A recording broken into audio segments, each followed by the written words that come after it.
5 अक्टूबर को सुबह 10:45 के करीब ईरान के सेमनान प्रांत में भूकंप के झटके महसूस किए गए। जब किसी देश में भूकंप आता है तो ऐसा देखा जाता है कि उस देश का साथ देने वाले लोग चिंतित होते हैं और विरोध करने वाले लोग खुश होते हैं, जबकि ईरान के केस में उल्टा हो रहा है। ईरान का समर्थन करने वाले लोग खुश हो रहे हैं और ईरान का विरोध करने वाले लोग चिंतित हो रहे हैं। अब सवाल उठता है कि ये उल्टा क्यों हो रहा है, इसका कारण क्या है? तो इसका मेन रीजन है भूकंप आने का कारण।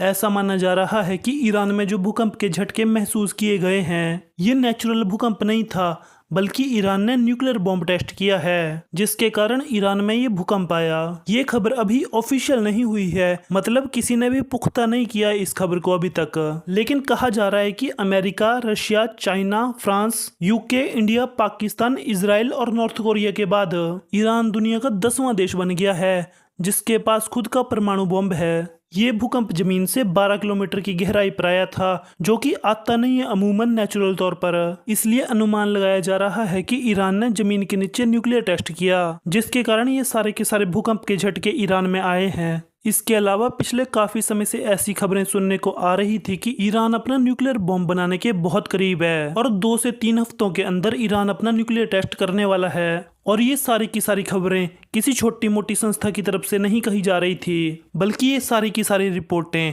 अमेरिका और इजराइल की खुफिया एजेंसियों की तरफ से आ रही थी। और ये बातें भी निकल कर आ रही थी कि ईरान को न्यूक्लियर बॉम्ब बनाने में रूस और चीन उसकी मदद कर रहे हैं। और ये भी सुनने में आया था कि बैकडोर से पाकिस्तान भी ईरान की हेल्प कर रहा था। और हाल ही के दिनों में अमेरिका के पूर्व राष्ट्रपति डोनाल्ड ट्रंप ने भी इजराइल को कहा था कि ईरान की न्यूक्लियर फैसिलिटी पे बॉम्बिंग करो ताकि ईरान का परमाणु कार्यक्रम रद्द हो सके। बट खबरें आ रही हैं कि ईरान ने अब अपना न्यूक्लियर टेस्ट कर लिया है। लेकिन अब सवाल उठता है कि क्या सच में ईरान ने न्यूक्लियर टेस्ट कर लिया है? तो इसका जवाब दे पाना आज के टाइम में बहुत मुश्किल है, क्योंकि ईरान की तरफ से अभी ऑफिशियल तौर पर कुछ नहीं कहा गया है। तो ये भी हो सकता है कि ईरान इसका फायदा लेना चाहता हो। ईरान ने इजराइल पर एयर स्ट्राइक की है और ये हम सब जानते हैं कि इजराइल इसका बदला जरूर लेगा।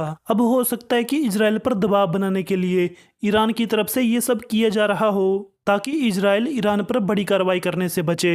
इजराइल को डर रहे कि ईरान के पास न्यूक्लियर बॉम्ब है। मुझे तो सबसे ज्यादा इसी बात के चांस लगते हैं। बाकी आने वाले समय में क्या होगा ये तो समय बताएगा। आई होप आपको वीडियो अच्छी लगी होगी। वीडियो देखने के लिए धन्यवाद।